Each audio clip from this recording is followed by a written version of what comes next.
Quand on interroge des Français dans la rue et qu'on leur demande leur avis sur la réindustrialisation de la France, ils sont quasi unanimes. C'est une nécessité. Bah oui, je trouve. Pour faire travailler les gens. Pour faire travailler tout le monde, les jeunes, les vieux, tout le monde. C'est ce que confirme un récent sondage Opinionway.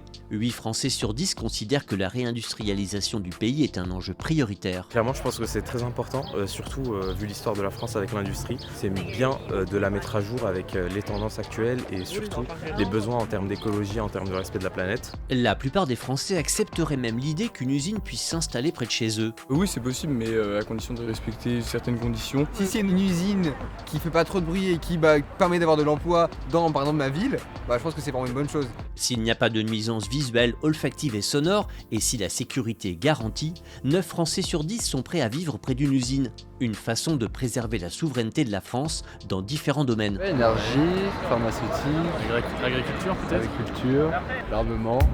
La France doit donc faire en sorte que réindustrialisation et décarbonation aillent de concert. Alors, comment gagner ce pari ?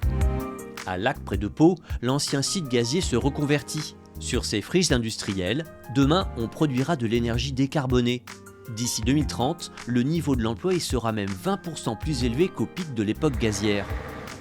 Dunkerque est une autre ville symbole de cette réindustrialisation made in France tournée vers la transition écologique.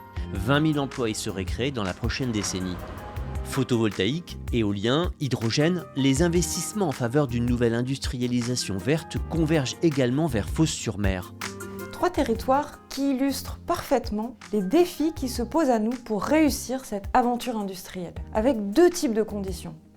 D'une part, la qualité de vie des habitants qui vivent dans ces bassins industriels. D'autre part, les enjeux économiques qui donnent de la visibilité aux entreprises pour déployer ces technologies. Ces sujets sont au cœur du colloque que nous organisons chez Léonard le 14 mai prochain. Ce colloque réunira des chercheurs, des experts, des acteurs économiques, des élus et peut-être vous.